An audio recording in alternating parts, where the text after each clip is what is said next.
Very much. Look, if you're joining us for the first time, number one, it is our virtual lunch. So number two, it's important you have a glass of wine or a beer or wherever you are. Yeah, good. Got the rosé, got the beer happening there. Anything will do. There's usually, you know, we're in, well, half the country's in lockdown anyway. So certainly for Daniel and Noel, they're in Sydney. I'm in Melbourne. As you can tell, we're at home. We're in lockdown. To the rest of the country that's maybe not in lockdown, hopefully you guys are safe. I'm just letting a few more people in before we kick off. Hey, Stan, good to see you. Hey, JPL, good to see you. Jeanette, good to see you. Ricardo, good to see you. There's a few people on here that are regulars. If you haven't been to one of our virtual lunches before, this one's probably a little bit more laid back. Obviously me sort of going in a different direction this time, having Noel as well in Sydney as a call it a co-host. I thought, you know, and I'll probably give a little bit of background to that about how we all sort of got together. And so while I'm letting some more people in, I'll give that background soon and then we'll kick off. Sorry, mate, you were going to say something? I think we agree on a boundary writer for those of us that follow the AFL. I'm kind of just the one writing around the MCG with special comments. For those of you that wanted to know that, yeah, special comments. He didn't want to be known as Dipper though. So for those of you that are AFL fans, he didn't want Dipper. So maybe Abby Holmes. Oh yeah. Yep. All right. Let me stop sharing and let me get into this as I'll allow more people to come through as they come through. All right, let me change that for a second so I can see more and more people. All righty, ladies and gentlemen, this is fantastic. Look, once again, thank you for joining us. Thanks for, most people can probably see each other as well. They've got their little cameras on, and I'm probably lucky enough to be a part of this little group where I suppose we commenced these virtual lunches last year when probably Melbourne went into first lockdown, and we had all these lunches planned, these networking lunches, and we thought, well, yeah, let's continue to do them. And then we soon worked out, shit, we can't continue to do them because we're going to be in lockdown. And I think Melbourne's or Victoria's due to go into about 200 days of lockdown very soon. So it's one of those things that we thought we're going to continue to do. I've been lucky enough to host them. I've been lucky enough to have some fantastic guests come on and share their stories. But this is a part of our educational series at the Professional Partners, and we work with a number of accounting firms, whether they be here in Australia. We've got some in Singapore and we've got some in New Zealand as well. We're very closely working with. So hopefully we can bring you something a little bit different. Today we're going to be talking about digital efficiencies. Sorry, I'm going to keep admitting a few people here.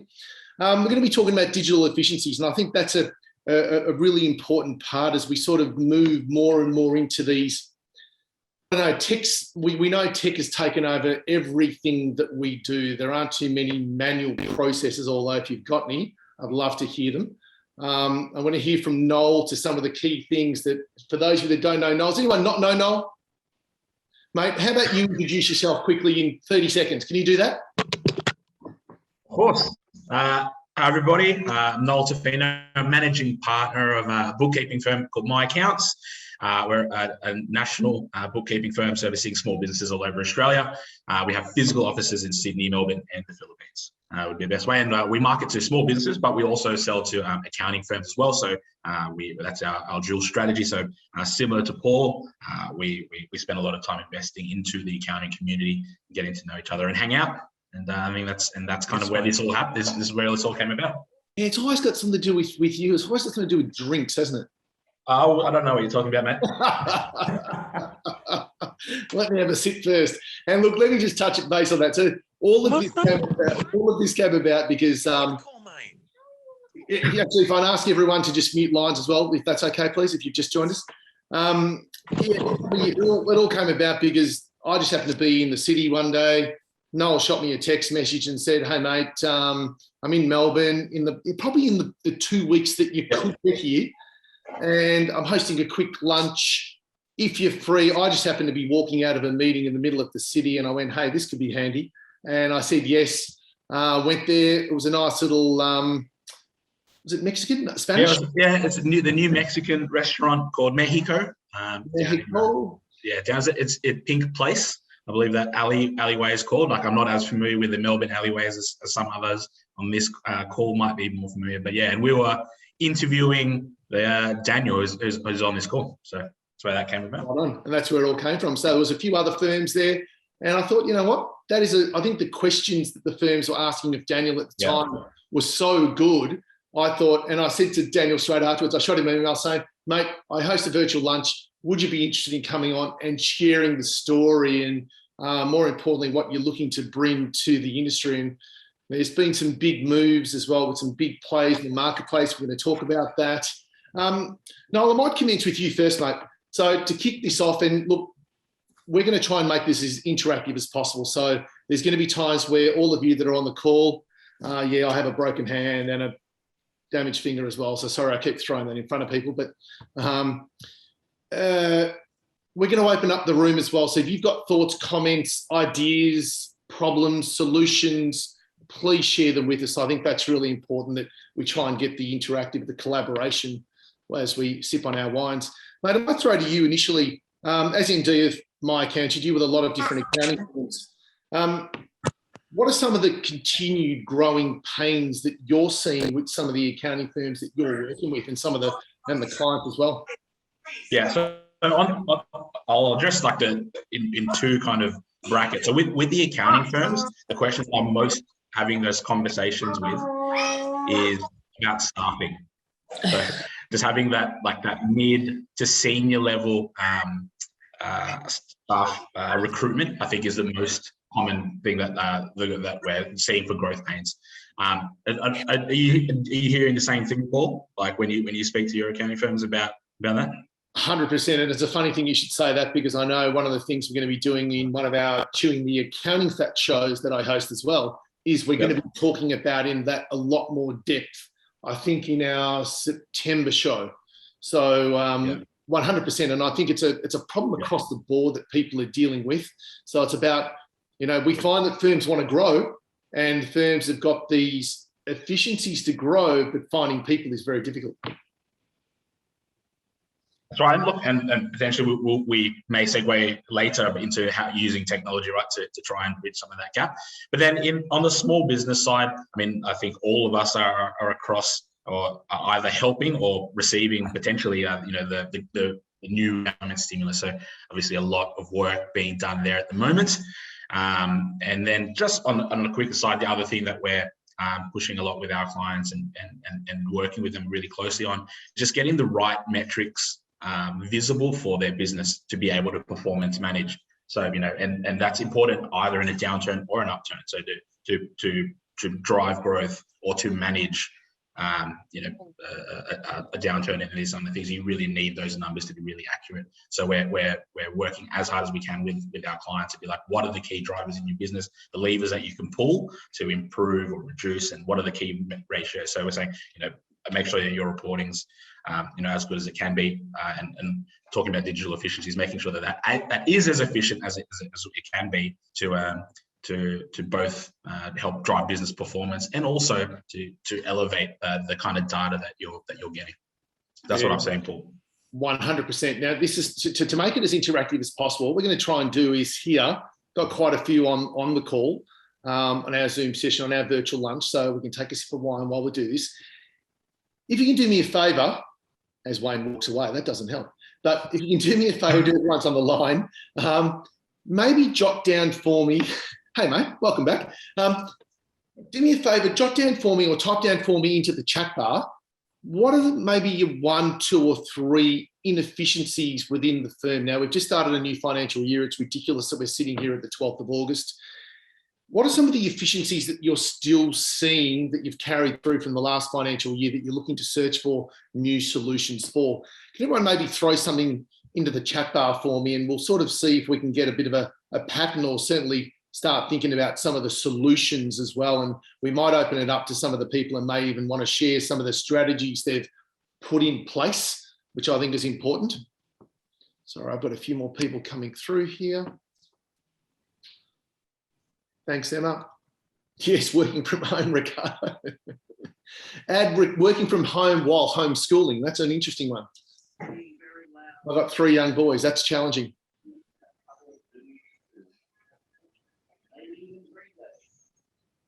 And if we've got anyone that's just joined us, I might just make sure that we're muting our lines.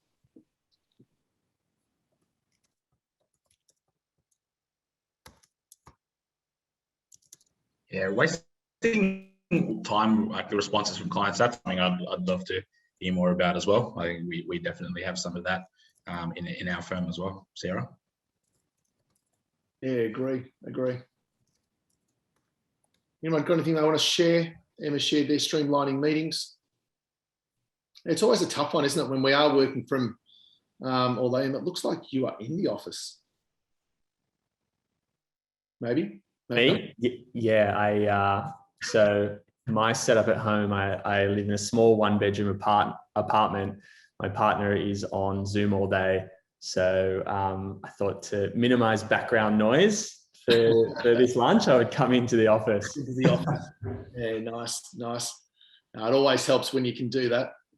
I know there's people that want to do that as well. Now, look, I think, you put their communications with internal, and I think you're right. When you're in Sydney or Melbourne, there's no doubt about it. Some of those efficiencies, and we find it as well, whether people are zoomed out as well, and we continue to do this over Zoom as well, but getting that momentum moving is just as important. How do you keep people communicating momentum, targets, KPIs, all those sorts of things while we're having to do things like homeschooling, which is pretty tough to do. Yeah. David put forward a pretty an interesting one that sounds difficult, and I'm sure a lot of people are dealing with. We're managing that with our team quite a lot as well. But the point there that's standing out to me is the server crashing. Is it your own server, David? Like, so for example, if all of our apps were cloud based, so are you hosting your own server? Maybe unmute if you want to have a chat with us. Otherwise, type away. We're happy to unmute and chat as well. Yeah.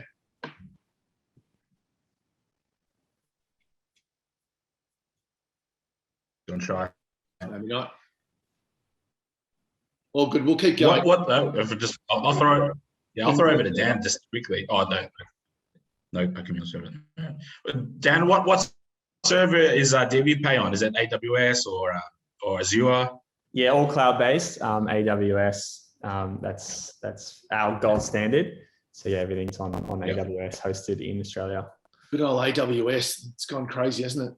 Absolutely. Yeah. It's been interesting. Amazon turning a cost center into a revenue line item, a couple of years ago. It's 100%. It just goes to show you again the opportunities that get created and going crazy, really, when you think about that, where Azure probably was dominating that space with Microsoft. Absolutely. All right. Well, let's keep going because it's good, because it's some of the things we're going to come back to and continue to chat about, which is really important as well. Let's talk about some of and it's probably a good one for you, Noel, to maybe even share your experience of how you got to know Daniel as our special guest. Yep. Yes. And to go a little bit further into that, mate, I might let you just delve a little bit deeper into that and what obviously Daniel's been doing, and more importantly, for everyone that's on the line, why he's doing it. Yeah. So it's always funny with speaking about someone and something that in front of them, but anyway, I'll do it. So Xero are big advocates of Divi Pay, and I think that's how I first came across it. And obviously I reached out wanting to get involved, wanting to see what it is, and I started dealing with some of Daniel's team. And I think there was a XeroCon back in those glorious days when we could have conferences in person. So we got chatting and just tried to do things together. And then he's and I think I might be skipping ahead some of the content here, but he's put together a pretty crack team of like growth-minded people that I love hanging out with. So it was a bit of a no-brainer for us to continue the relationship there. So talking particularly about Adriana Amato, and she, and working with her, and I've worked with her at Valiant previously, and I've always had great partnerships there. So just wanting to keep pushing the boundaries. And I think I always want to try and align with people that are really proactive and doing great things. I always want to try and push and be better. And I think it just seems like Divi Pay was one of those companies that are doing things, moving, shaking in the right vibe, the right energy, and I just wanted to be a part of it in some way. So I've reached out, and this is where we are, Paul. Yeah, brilliant. Well, Daniel, let's go to you, mate, because I think there's a lot of lessons that people are going to learn. I think you're going to have a lot of information to share. I know when we met, it feels like ages ago, but it wasn't that long ago, but it was in that little window where we can actually get out and enjoy ourselves. Tell us a little bit about Divi Pay, and then we'll delve into a little bit more detail about your vision, the passion, where you're hoping to take the business, why you created it. There's a number of key things. You know, you've got a strategic investor involved as well. So why you've chosen that path. So maybe tell us a little bit about Divi Pay. Yeah, sure. So first of all, nice to meet everyone. My name's Daniel. I'm the founder and CEO of Divi Pay. As a bit of a 2-sentence summary of who we are and what we do, Divi Pay is an all-in-one spend management tool that helps SMEs instantly issue virtual corporate cards, pay bills, control spending, and automate their expense reporting. Yeah, sorry. No, go, mate. You keep going. So I was just going to talk about like the problem space then, and kind of where this all started from, because I think it is an interesting journey, and it's never been a straightforward journey for us. So I think what a lot of people don't know is Divi Pay actually started as a B2C product. We had multiple iterations over a couple of years. And the important lesson here is how we landed on the B2B product today is really listening to the customer. When we were running our B2C product, we managed to scale it relatively well, but ultimately what we found was very, very difficult to monetize a consumer product in finance.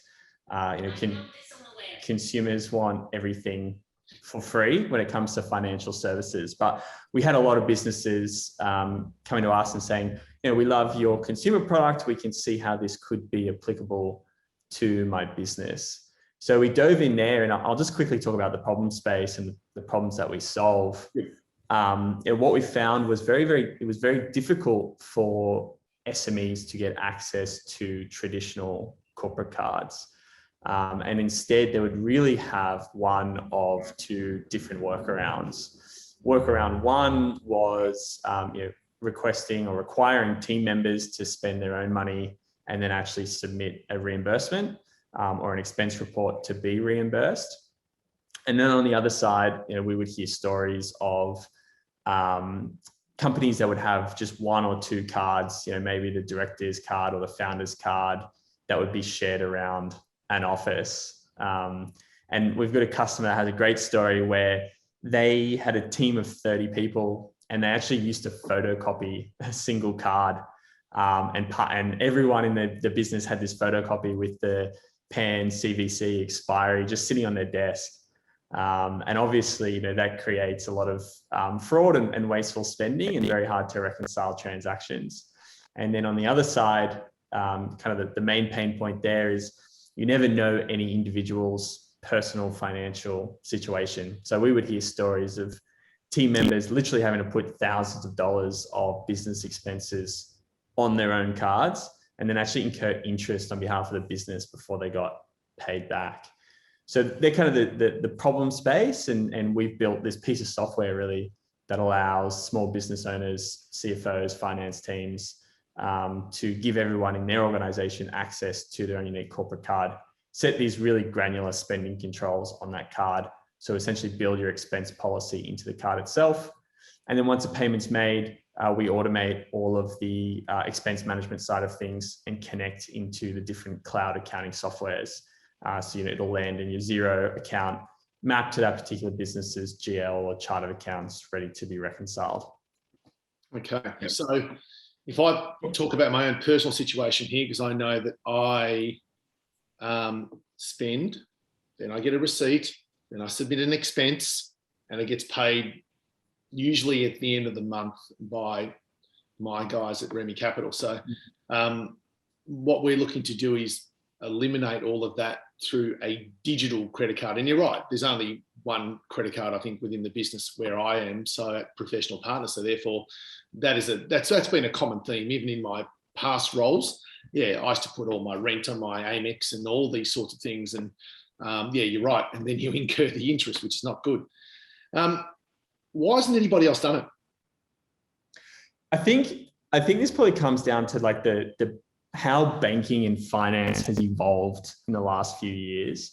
You know, traditionally, banks used to kind of hold all of that infrastructure and that technology within their own ecosystems.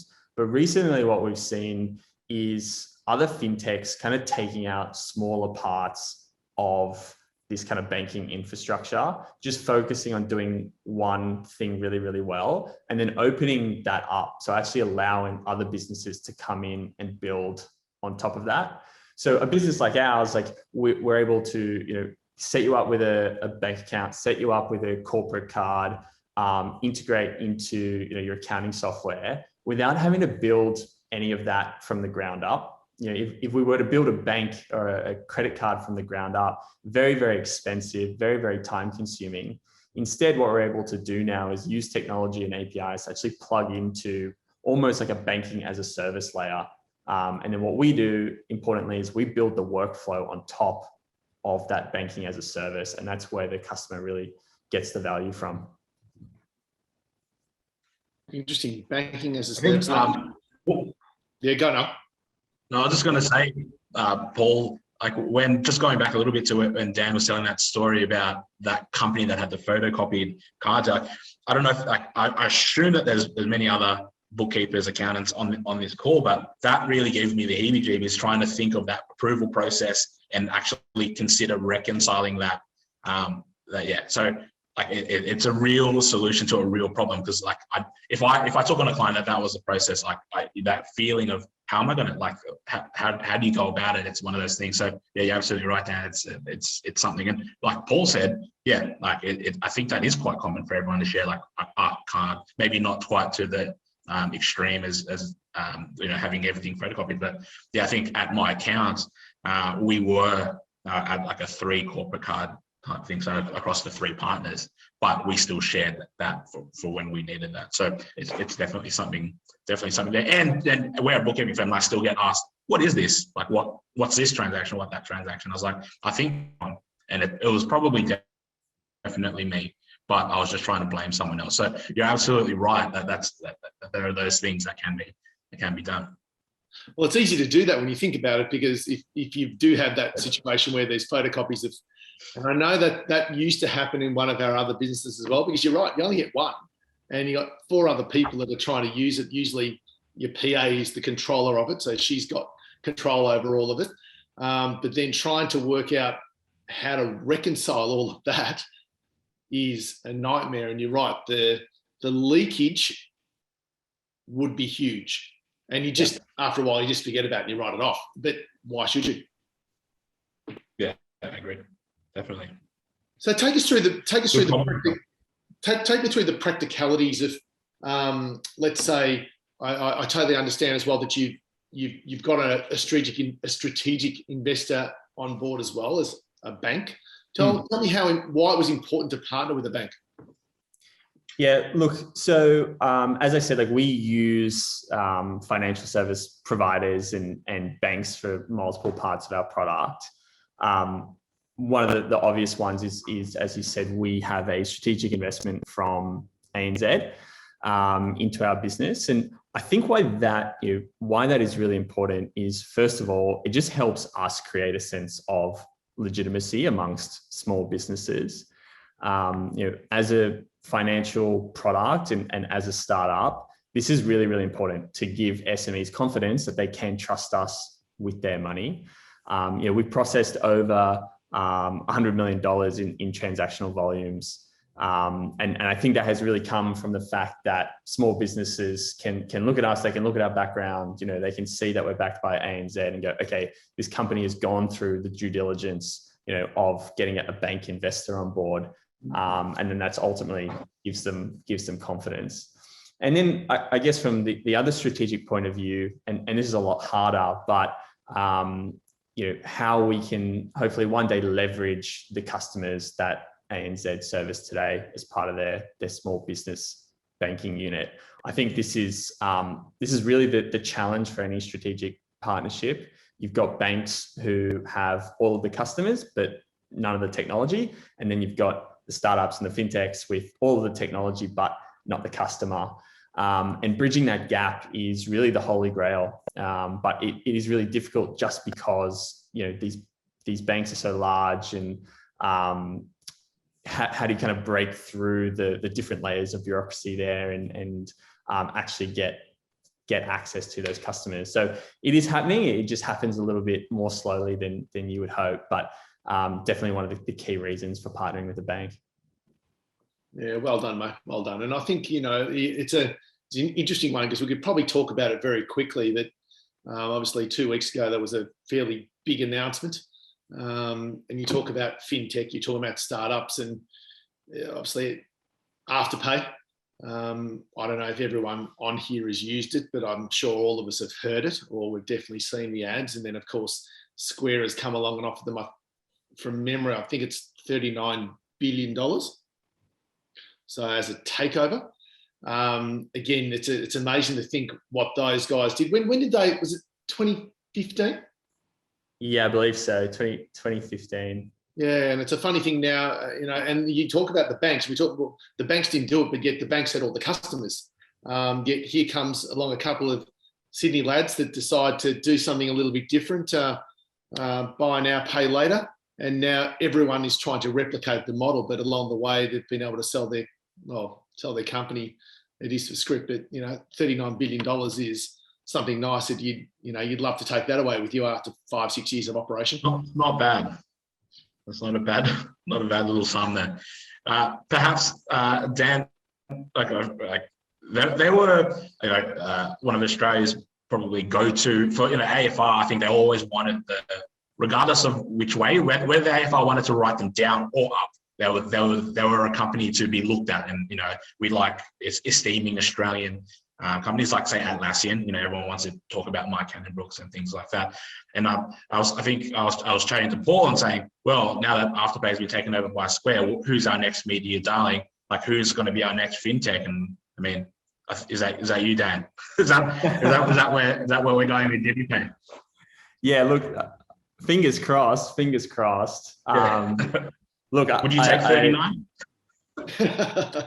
Look, it's funny because I actually think Square got a great deal on Afterpay. Sounds like a lot of money, but arguably it is a really good deal because they paid what, 1/3 of their own market cap for a business that makes only 4% of their revenue. So that on the surface looks pretty strange, but because it's all script and because it's in a public market, and if you look at the way the public market reacted and the Square share price jumping, they essentially acquired Afterpay for free, which I think is really, really interesting and a really interesting take on public markets and looking at the broader strategy or vision of Square, how we might see them do similar things like this again, where they're acquiring features really and a customer base,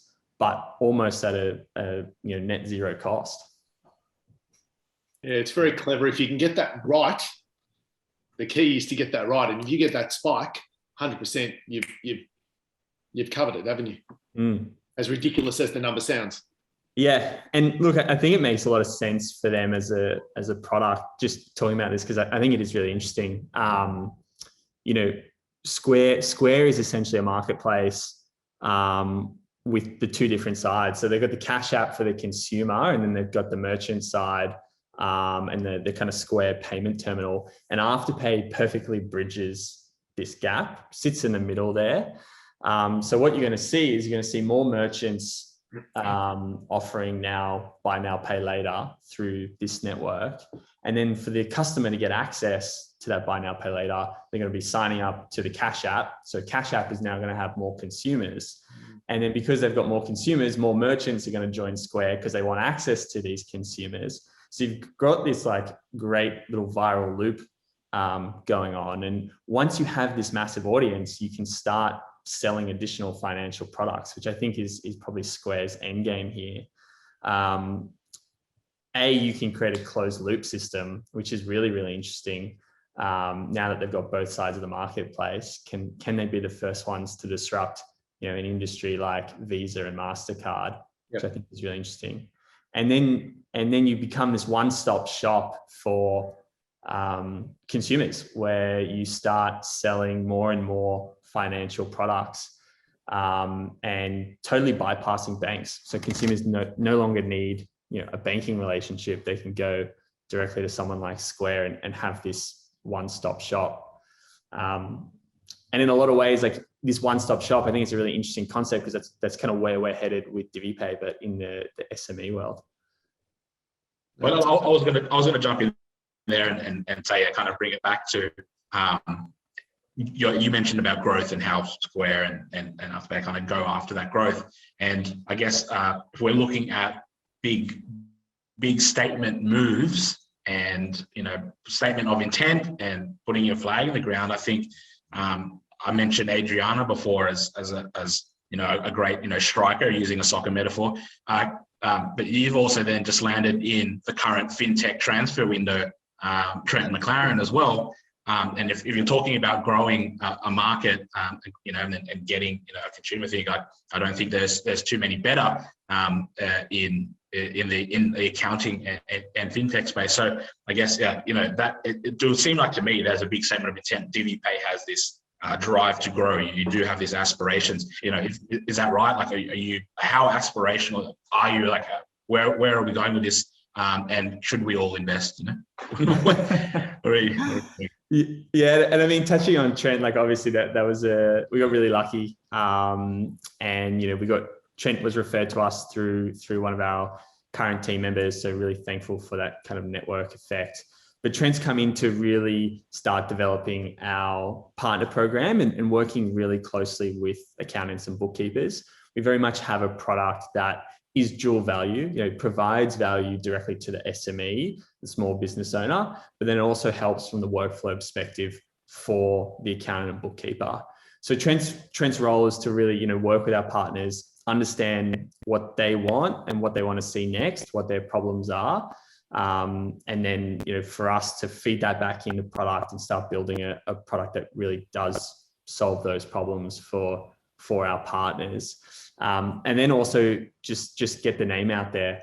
As you said, it's all about kind of staking your claim and staking your ground. And we've got a product that, we know people love and people refer all the time. So in a lot of ways, it's just kind of getting the name out and making sure, people know who we are and what we do.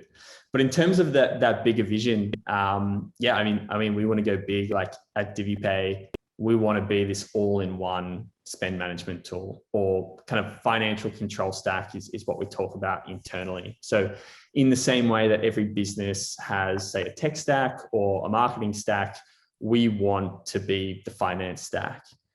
And what does that mean? I guess we want to provide capability for small business owners and finance teams to run all of their money in, money out transactions via DiviPay. So they get one central spot where they have complete visibility over all of their payments. And importantly, they get real-time data that allows them to understand from, I guess, a more forward-looking view, how their organization is tracking. So not only will we bring all of these payment methods together, but we're really focused on creating the workflow. So streamlining a lot of those administrative and repetitive tasks that traditionally go hand in hand with, spend management. So, today we do cards, and most recently we added accounts payable or bill payments. But in the future, we're looking at adding capabilities like accounts receivable, like payroll, like access to credit and lines of credit, those kinds of things. And look, and it's the old scenario, isn't it? I know a lot of things, we are going towards. It's a funny thing you were talking about.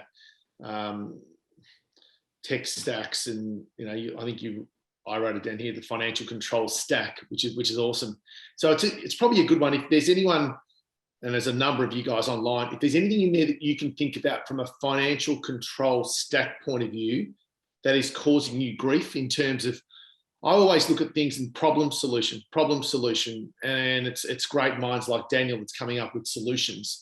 But if there's some things that you want to share right now, throw it into the chat bar.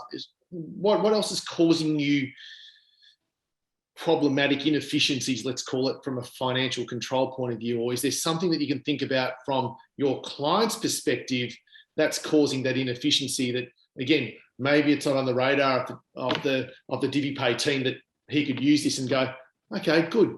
But I think, again, it's all about that problem solution and how we can actually continue to do that, which I think is fantastic. And you've got a great mind and a great resource. And Daniel just doing that right now, which is brilliant. I can share what my CFO gets angry at me about, which is receipts, receipt capture. So I'm pretty flippant with receipts and those kind of things. So I get in trouble on that, say, weekly, and just trying to get it. So I think, it was definitely in discussions there. So he was, I think he is already speaking with your team, Daniel, about trying to rein me in, basically by using Divi Pay. So that, like the cards kind of start the expenses start auto reconciling and linking straight through to zero and all this kind of thing. So I know that it's already solving a problem for my CFO, and the problem is me. What is your story over here? Someone's on mute. Hey, Renee. Maybe it's Renee. You think it's Renee? Yeah, I think her. I love it. Not on mute. And Very.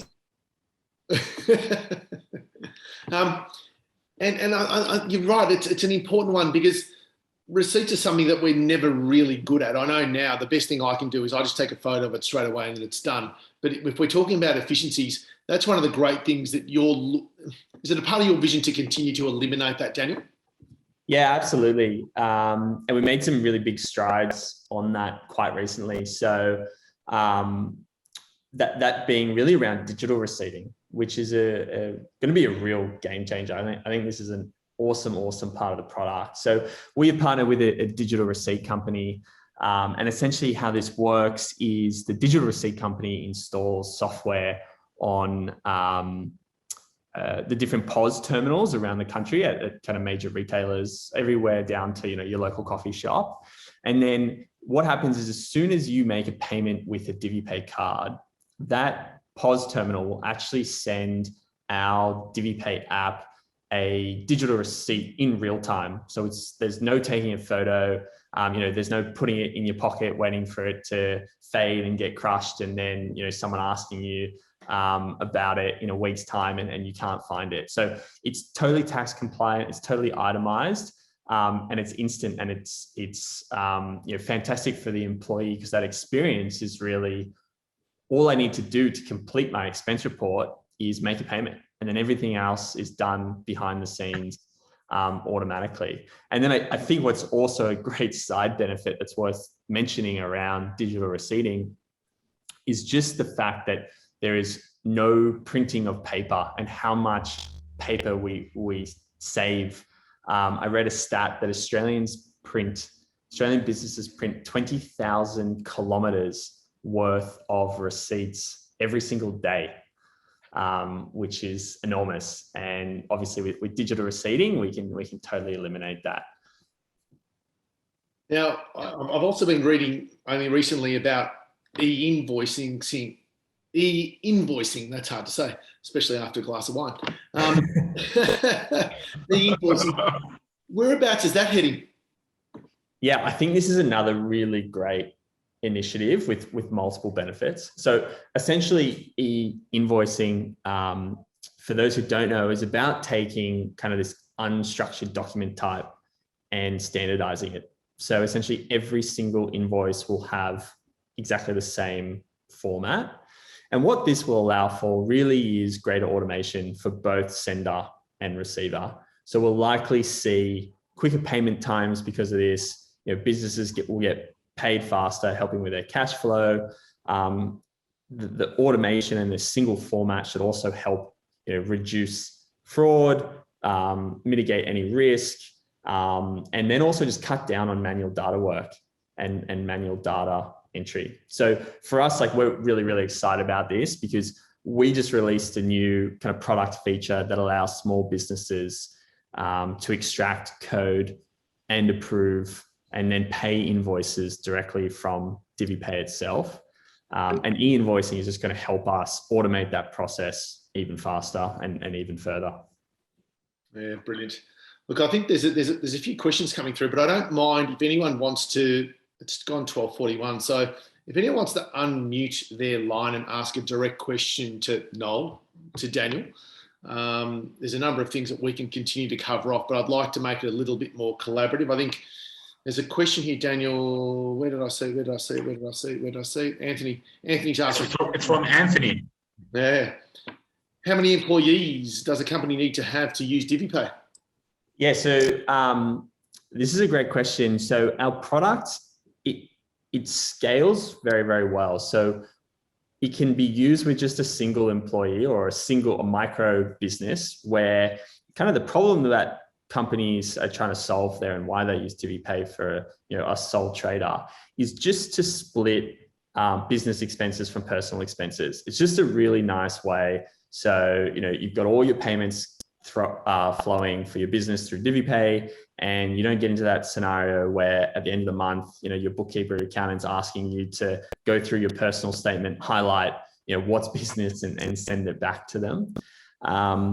We service, small trades businesses with 5-6 employees, all the way to medium size who might have 50, 60 employees.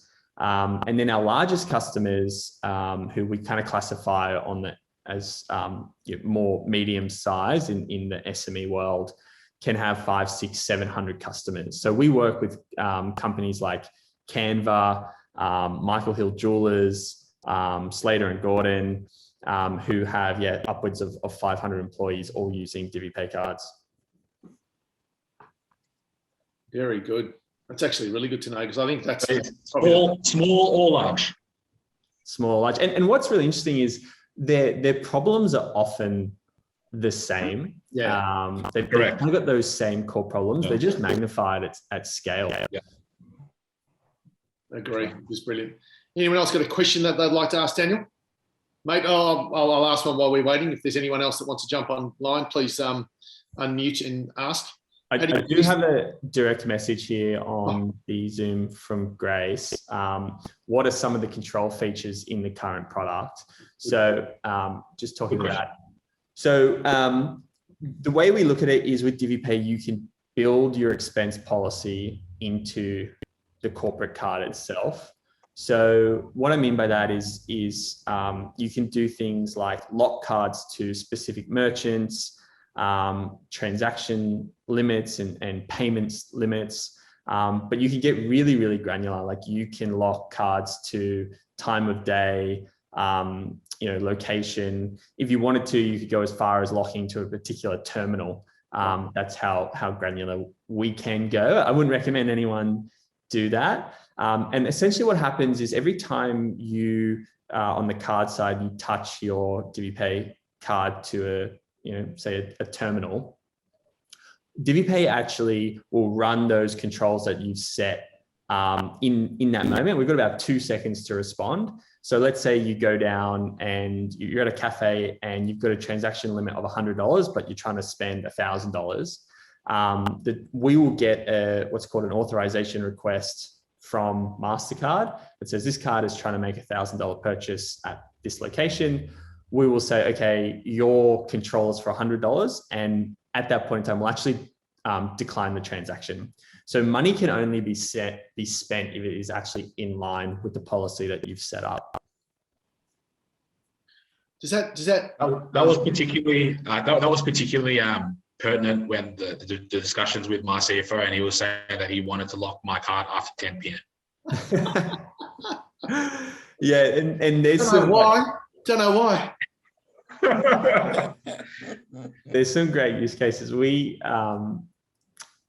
service a university that wanted to set up a range of students and give them essentially a bit of a stipend. They were international students who were stuck here with COVID, couldn't get access to government help. So the university helped them out, and they wanted to set them up with funding just to spend on university, on the campus and on things like textbooks. Yes. So we locked the card down, and in the first week, we declined something like $30,000 worth of transactions that students were trying to, buy alcohol with, go to KFC, go to fast food outlets, all these different things that the university specifically told them not to do.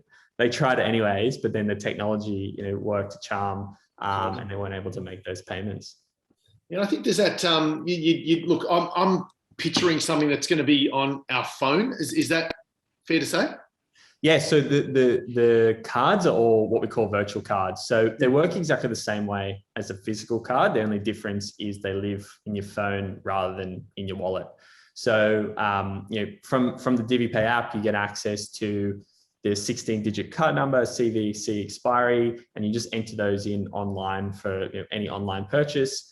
If you're standing in a physical location and want to make a payment, the cards load into Apple and Google Pay. So you just touch your phone like you would your card. And I think there's a number of inherent benefits to the virtual card, namely the fact that you can instantly set up an employee. So, if it's their first day, instantly give them access to a card. And particularly now we're all working from home and people are remote. If you have a new starter and they need a card, on their very first day, they can be issued with a card and it'll arrive on their mobile phone, and you never actually have to, see them or give them hand over a physical card. And then likewise, if someone leaves the business, very, very easy to cancel a card. And I think that then, because there's more and more, call it fraud, coming into our society because of what's in the cloud, and it's probably easy for hackers to get in. This also, to a degree, helps that, doesn't it? Yeah, absolutely. And we've got this great little feature set up for subscription payments. So, a lot of small businesses really rely on SaaS and software tools to run their business. And there's kind of two problems that we discovered talking to our customers. One is we use so many tools that sometimes we actually don't even realize that we might be paying for the same tool twice. Someone in sales and someone in marketing have both signed up for a MailChimp account, for example. So what Divi Pay allows you to do is it gives you this great dashboard of all your different subscriptions, and you can actually create a unique virtual card per subscription. So what that means is, rather than having just a single card that's on 50 subscriptions, if that one single card is ever frauded, if it expires, you have a real headache having to go through and update every subscription with new card details. With Divi Pay, we give you a single card per subscription. So it's always on this one-to-one basis. And that card is actually locked to that merchant. So let's say you have a Zoom account, you use your Divi Pay Zoom card. Zoom has a data breach, those card numbers are compromised. You don't have to cancel a card and then update every single subscription. You simply just swap out that one Zoom card. And because it's locked, those card details can't actually be used anywhere else anyways. And I think that's a massive, when we're talking about efficiencies, I don't think there's too many people in the world nowadays where their credit card has not been hacked. So when you have that fraudulent activity, and especially if it's a work card and you've got to contact the bank to cancel the card, you don't know until you receive the email about all the subscriptions that are involved. And it's good because it helps you tidy all that shit up as well. But yeah, at the same time, it's a nightmare. It's an absolute nightmare to go and, organize all of that, and the time that it takes. That's therefore efficiencies. But if you can do that through a digital in the cloud process, that is very, very, very good. Adam Irwin made a great comment down in the comment section. He said it's great for paying ASIC fees as well. Our corporate registry person has their own card, which can only be used for ASIC. So that's a great example of how, like a practical example of how to use it. Yeah, brilliant. Thanks, Adam. So true. So true. So there's so many different elements there that can be used from a business perspective. Guys, anyone else that wants to ask a question? I know we've gone on to 12:50. We've just gone over by 5 minutes or so, but if there's no other questions, I think, Daniel, what's the best way that people can find you, apart from obviously I know we've seen Messi just transfer, but I don't know if Trent McLaren's as big as Messi. I'm not quite sure, but maybe. He's number one draft pick for the accounting industry. I mean, Trent is all over socials, and more than happy to have a chat. Personally, you can reach me, Daniel, at DiviPay.com for more information, and more than happy if anyone's interested in learning about our accounting and bookkeeper partner program, or just getting a demo on the platform. Feel free to head over to DiviPay.com. Brilliant. Noel, any final words, mate? I'd encourage everyone to at least have a look. It's like I think that there should be something in Divi Pay for everyone. Like, it does actually solve multiple business efficiencies, and like, I actually quite like the interface as well. Like the user experience is quite nice. So even from that perspective, go have a look, go see what it's like. And go from there. I just encourage everyone to have a look. I think, like I said, that I think there'll be something in it for everyone. Yeah, brilliant. Excellent. And also, like, we love feedback. So at the end of the day, like, we're trying to build a product that solves a problem. And I know a lot of people on this call are at the front of what these problems are, and see the inefficiencies day to day in current processes. So the more that we can learn about that, and the more that we can take on that feedback, the better our product will ultimately become. Yeah, brilliant. Well, Daniel, thank you very much. Noel, thanks for joining us. I know you boys are in lockdown in Sydney, so stay safe. To the rest of you that have joined us today as well, thank you very much. Again, the key is just to highlight some key things, cool things that are happening in the industry. I know since Trent's joined you, maybe, 6 weeks ago, there's been an uplift in what's been happening in the accounting industry, and that's probably his role as head of accounting. So, which is great to see. And I look forward to see how you guys are going to continue to grow as well. And hopefully we can have this chat in another 12 months and see how you actually continue to grow. And it's a fantastic opportunity, I think, for everyone just to have a look at, provide feedback, test it, and see how it's going to work for not only for your firm, but also for your clients. I think just as important. So, Daniel, thanks for joining us. Noel, thanks for joining us. To everyone else that's joined us, thank you very much. Thanks for giving us your time. Hopefully we provide a little bit of value, and we look forward to seeing you next time. Look out for the invitation for, I think, Monday the 23rd, Chewing the Accounting Fat show. I've got on our couch, if we're out of lockdown, mind you, we have the IPA CEO joining us. So we're talking about the sustainability of the accounting industry, and he's on a number of boards in New York and in the UK and in Europe as well. So we're going to be sharing a lot of really cool information. So you'll see the invitation come out soon. Jump online, and we hope to see you on August 23. I nearly forgot the date. We'll see you then. Thanks, Daniel. Thanks, Noel. Thanks, everyone. Thanks for having me. Thanks, Bye. everyone.